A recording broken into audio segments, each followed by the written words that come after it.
Hello guys, আসসালামু আলাইকুম। আমি কিন্তু চলে এসেছি হেডশটের গ্র্যান্ড ওপেনিং এ। আমি কিন্তু বাসা থেকে বের হয়ে সোজা জলসুইতলাতে চলে আসি। আর জলসুইতলাতে এসে আমি কিন্তু পায়েল ভাইয়াকে প্রথমে একটা ফোন দেই। পায়েল ভাই বলে এখনো আমরা বের হইনি, তুমি ওখানেই থাকো, আমরা আসতেছি।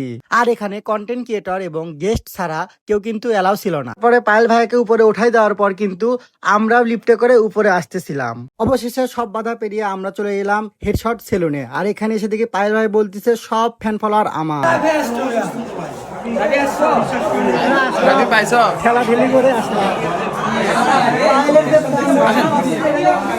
হঠাৎ করে চোখ পড়লো হিলিয়ামের উপরে। কয়েকটা ভাইয়া দাঁড়িয়ে দাঁড়িয়ে কি যেন দেখছিল। তখনই আমি ভাবলাম, ও আজকে তো এখানে আমাদের পলাশ ভাইয়া এবং তাসটিফ ভাইয়ের আসার কথা।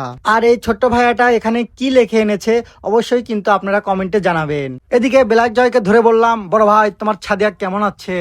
হুট করে পেয়ে গেলাম পেয়ার বয়ফ্রেন্ডকে এবং জিজ্ঞেস করলাম আপনার পেয়া কোথায়। তারপর পেয়ে গেলাম শাহরিয়ার ভাইকে আর বললাম, ভাই আপনি এত চিন্তা করতেছেন কেন? বগুড়ার দই কি আপনাকে কেউ খাওয়ায়নি? এদিকে দেখি প্রত্যয় হিরণ ভাইয়া দই একটু বেশি খেয়ে ফেলছে, তাই মুখ দিয়ে কথা বলতে পারছে না। আর এদিকে দেখি আমাদের বগুড়ার জামাই সাগর ভাইয়া ইন্টারভিউ দিচ্ছে। আর আমার ক্যামেরার লেন্সটা হুট করে চলে যায় একটা কিউট আপুর দিকে।